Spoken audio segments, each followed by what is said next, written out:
భయ్యా పెళ్లి చూపులకి వెళ్తున్నా, పల్లవిల్లు ఎక్కడ? స్ట్రైట్కి వెళ్ళి లెఫ్ట్ తీసుకో. పల్లవిల్లు ఇదేనా? ఇది కాదు భయ్య, స్ట్రైట్కి వెళ్ళి లెఫ్ట్ తీసుకో. మరి ఇందాక లెఫ్ట్ తీసుకోండి అన్నారు. ఇందాక ఏదో కన్ఫ్యూజన్ వచ్చింది భయ్య. పల్లవి ఇల్లు ఇది కూడా కాదు భయ్య, పిచ్చి పిచ్చిగా ఉందా? అటంటే ఇటు అంటున్నావు, ఇటంటే లెఫ్ట్ అంటున్నావు. మళ్ళీ ఏదో కన్ఫ్యూజన్ లో అలా చెప్పాను భయ్య.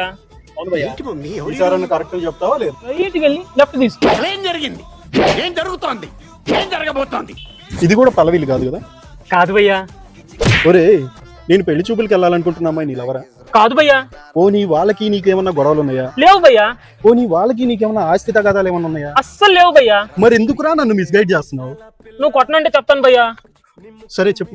ప్రామిస్. ప్రామిస్ అంటే నేను టైర్లకి ప్యాచ్ లేపుతుంటాను. అయితే నువ్వు ఇందాక తిరిగిన అన్ని ఏరియాల్లో అక్కడక్కడ మేకులు పెట్టాను భయ్య. ఉంటే ఒక్క మేకన్నా టైర్ కింద దిగకపోదా, నువ్వు వచ్చి నా దగ్గర ప్యాచ్ చేయించకపోతావా అని. అరే నీ అబ్బా ఈ రోజు ఒక్క మేక కూడా దిగలేదన్నా. అరే నా కొడక, ఓసలి వెళ్ళి నా కొడక.